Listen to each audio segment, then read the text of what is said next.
उत्तर प्रदेश के मुख्यमंत्री योगी आदित्यनाथ ने कहा श्रावण मास प्रारंभ हो चुका है। श्रावण मास की कांवड़ यात्रा जग विख्यात है पूरे देश में और खास तौर पर उत्तर भारत में इस दौरान शिव भक्त महादेव के अनुष्ठान में लीन होकर सभी शिवालयों में जलाभिषेक के साथ अपनी असीम भक्ति का प्रदर्शन करते हैं।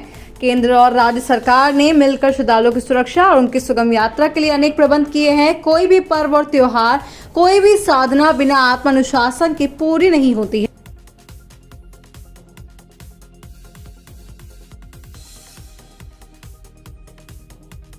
हम देख रहे हैं कि असीम श्रद्धा भाव के साथ विभिन्न समाज के लोग कांवड़ यात्रियों की सेवा में लगे हुए हैं। लखनऊ से प्रदेश प्रभारी विकास पांडे की रिपोर्ट। केंद्र और राज्य शासन ने मिलकर के श्रद्धालु जनों की सुरक्षा, उनकी सुविधा, उनकी सुगम और सुरक्षित यात्रा के लिए अनेक प्रबंध किए हैं।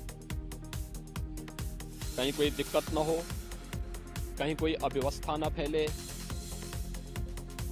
कोई भी उनकी आस्था के साथ खिलवाड़ न करने पाए, इन सब बातों का ध्यान में रख करके प्रयास प्रारंभ किए गए हैं।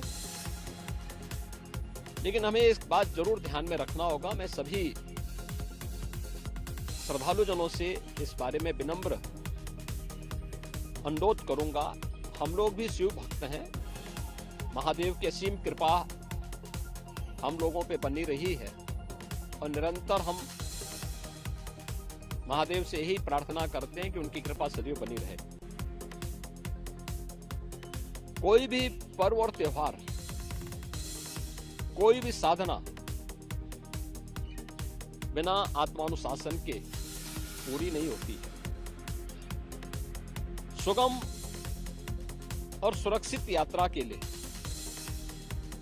हमें न केवल अंतःकरण से बल्कि बाहरी रूप से भी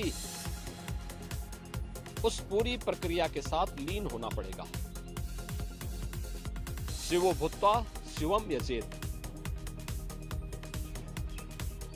शिव बनने के लिए शिव जैसी साधना भी चाहिए, उस प्रकार का आत्मानुशासन भी चाहिए, और तब यह कांवड़ यात्रा न केवल श्रद्धा और विश्वास की प्रतीक के रूप में बल्कि आम जन के व्यापक विश्वास की प्रतीक बनकर के उभरेगी। जैसा कि इस समय हम लोग देख रहे हैं माहौल कि असीम श्रद्धा भाव के साथ जनता जनार्दन, समाज के अलग अलग तबके के लोग उनकी सेवा के लिए तत्परता के साथ कार्य कर रही है। और सरकार ने भी अपने स्तर पर न केवल बेहतरीन पेट्रोलिंग के माध्यम से, स्वच्छता के माध्यम से, स्वास्थ्य की व्यवस्था के माध्यम से शिविर लगा करके भी अनेक प्रयास प्रारंभ किए हैं और आवश्यकता अनुसार ड्रोन और हेलीकॉप्टर से निगरानी और पुष्प वर्षा की व्यवस्था भी इसके लिए की है। मैं सभी शिव भक्तों से अपील करूंगा कि देवादेव महादेव की कृपा हम पर बनी रहे। हम व्यवस्था के साथ जोड़ करके इस पूरी यात्रा का न केवल आनंद लें बल्कि पूरी श्रद्धा और विश्वास के साथ आत्मानुशासन का परिचय देते हुए इस पावन श्रावण मास के कांवड़ यात्रा कार्यक्रम को सफलतापूर्वक आगे बढ़ाने में अपना योगदान दें। आप सबकी सुगम सुरक्षित यात्रा के लिए मेरी मंगलमय शुभकामनाएं।